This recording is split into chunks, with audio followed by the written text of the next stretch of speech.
Pero, ¿por qué da miedo hablar en público? Vamos a empezar por el principio. ¿Qué es hablar en público? Hablar en público es un acto comunicacional, un acto de comunicación. La palabra comunicación viene del latín comunicare. ¿Qué quiere decir comunicar? Comunicar significa compartir algo, poner algo en común. Compartimos ideas, en la vida normal, compartimos ideas, pensamientos, reflexiones, desengaños, amores, compartimos todo en la vida.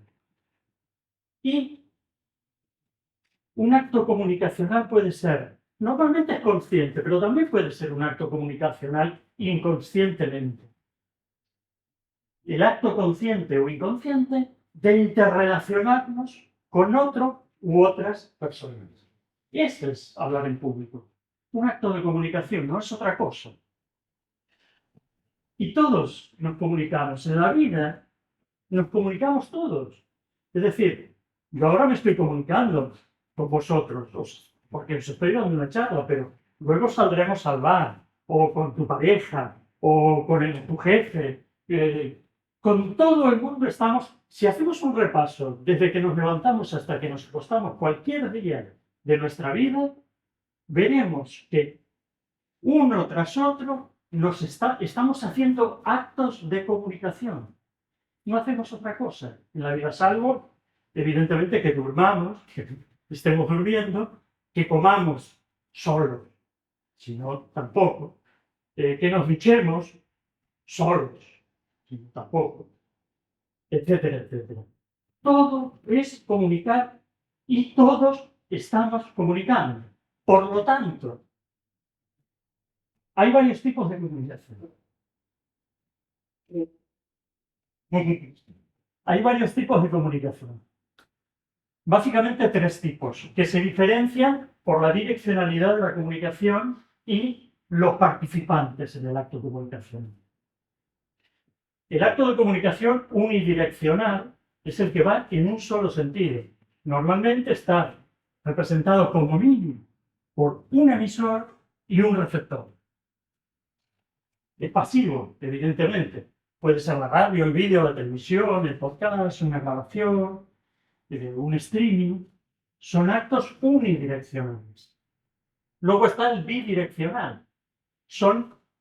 Hay retroalimentación. Es decir, como mínimo dos personas hacen de emisor y receptor en algún momento del acto comunicacional. Yo ahora le digo algo a él, soy el emisor y él el receptor, él me responde, es el emisor y yo el receptor, y así sucesivamente. Y el tercer tipo de comunicación es el multidireccional, que va en todos los sentidos. La retroalimentación es múltiple. Tres o más personas interactúan, puede ser una asamblea, puede ser un debate, puede ser Twitter, las redes sociales, Facebook, etc. ¿De qué tipo es? ¿Qué tipo de estos tres es una charla? Una charla, hablo de charla porque me gusta más que ponencia o conferencia o clase, pero sirve para todo charla, me parece más informal y más apropiado. Además, si buscas charla, el otro día estuve buscando por curiosidad y por un proyecto que estoy preparando, que al final os contaré, he encontrado unas 200 palabras que son casi sinónimos de la palabra charla.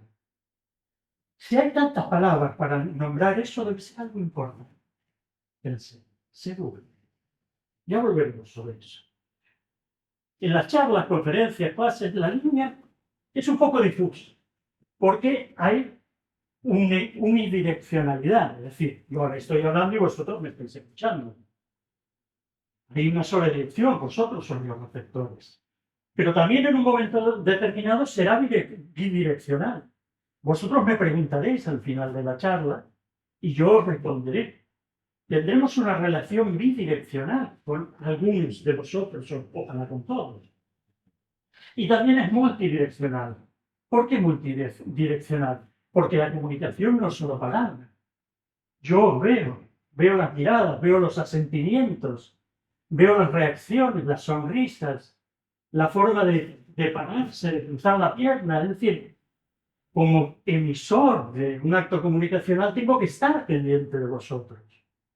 Porque me vais a indicar, sin quererlo seguramente, si os está interesando lo que yo os estoy contando o no os interesa nada y tengo que cambiar algo o hacer otra cosa. ¿Sí? Pero si todos y todas ya hablamos en público desde que nacemos, entonces, ¿por qué? ¿Por qué tenemos tanto miedo a hablar en público? ¿Por qué?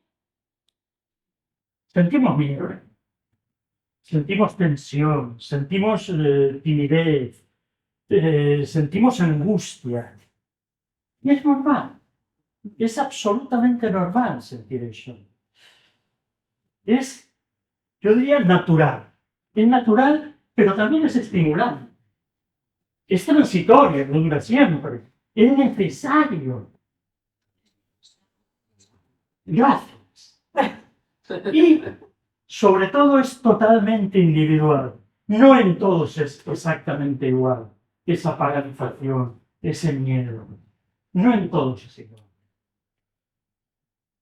Yo tengo una cosa que llamo la escalera para vencer al miedo. Es una tontería, si queréis, pero son como 4 pasitos que se pueden dar para comenzar a vencer un poco esa absurdidad que es el miedo a hablar en público.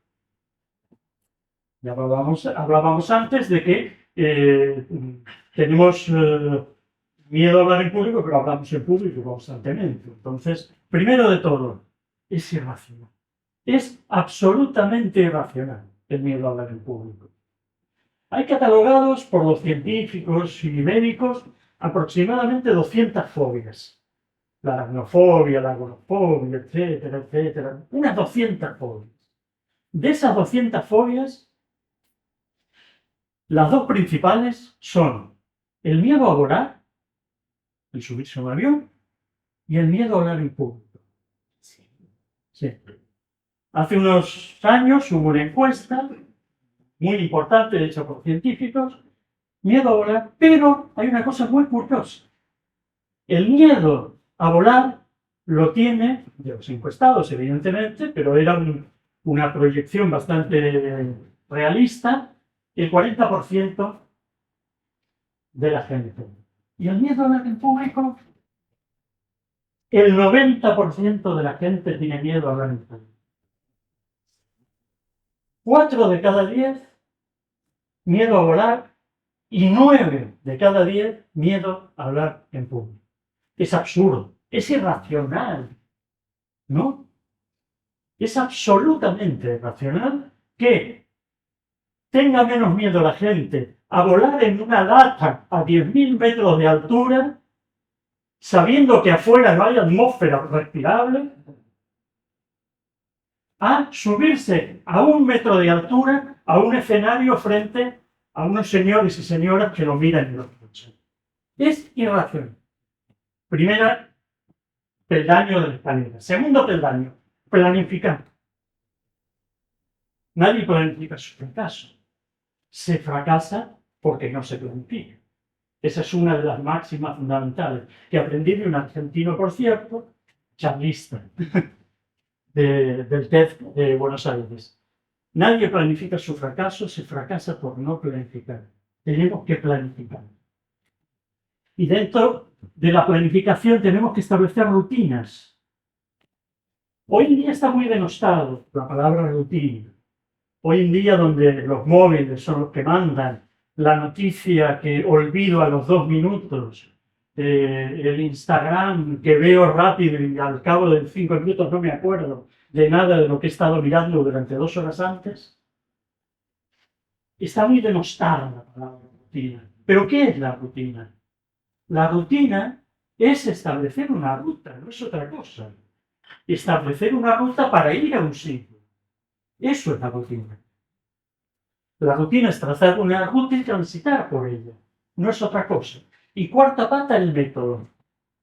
El método es una... Esto es muy personal, el método. Cada uno tiene que establecer su propio método, pero yo aquí doy unas claves. La ley del 1-2 es fundamental para escucharlo. 1 o 2 temas como máximo. no más de 2 temas, porque si no nos dispersamos y la gente se dispersa.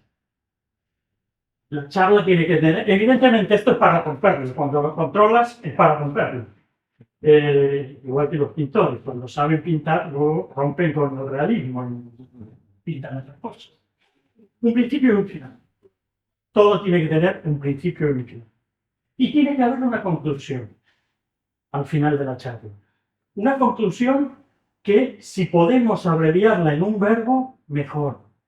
Porque el verbo es accionador. Os impele a accionar un verbo. Un ejemplo, Luis, de lo último que has dicho. Un CTA. Al final hay un ejemplo. Al final hay un ejemplo. Tengo yo mi palabra, verbo, al final sobre esta charla.